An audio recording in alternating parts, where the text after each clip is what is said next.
happy, and it will be a source of joy, just as Martin was for all of us. And we have a little plaque here. It's going to go right in the ground. And Mr. Hammock, I'd like a couple of things to say a few things if you bear with me, because I love talking about Martin. I have such happy memories of him. And I just think it's so fitting that we're here talking about him and remembering him as a school family, because he touched so many lives at this school. For such a little boy, he has such a big personality and just touched so many people. And if you think about it, really, for Martin, as far as making relationships, the odds were stacked against him. He had physical challenges and communication challenges and speech challenges, but to Martin, it didn't matter. I mean, he used his beautiful smile and his engaging personality to connect with people and to make relationships.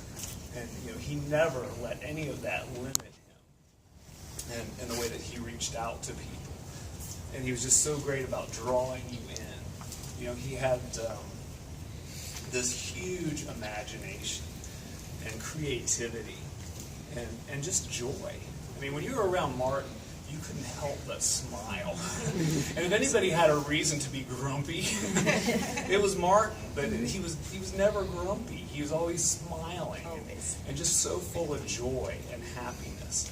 And it's really his imagination that really drew me to him, because if you know Martin, he didn't do anything in my class unless I promised I would let him have paper, scissors, some crayons, and some tape. And he was going to create something beautiful with it.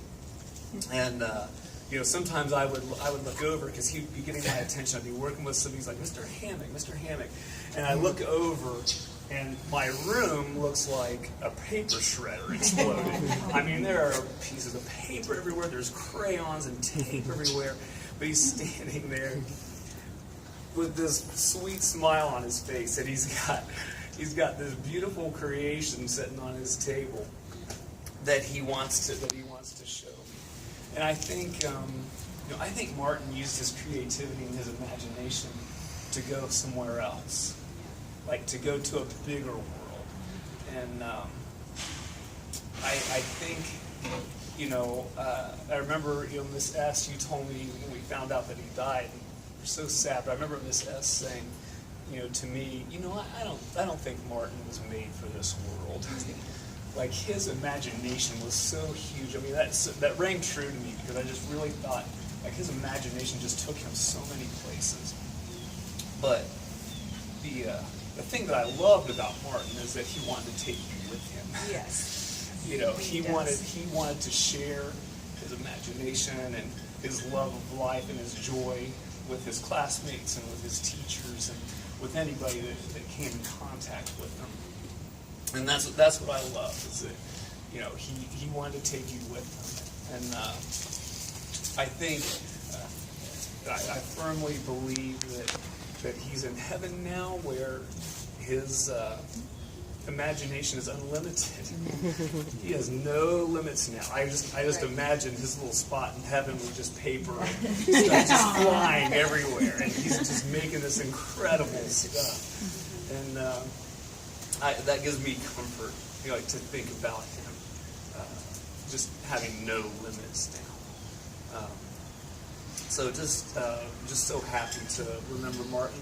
I love the tree and I love the plaque, but I gotta say, I don't need that to remember him. When he left, he took a piece of my heart.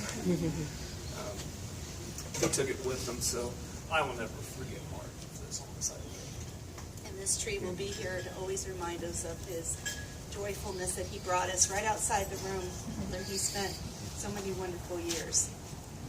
So I just have a little poem that I found that I thought would express a lot of what we feel. Gone from us that smiling face, the cheerful, pleasant ways, the heart that won so many friends in bygone happy days. A life made beautiful by kindly deeds, a helping hand for others' needs. To a beautiful life comes a happy end, He died as he lived, everyone's friend. And he'll always be part of our family.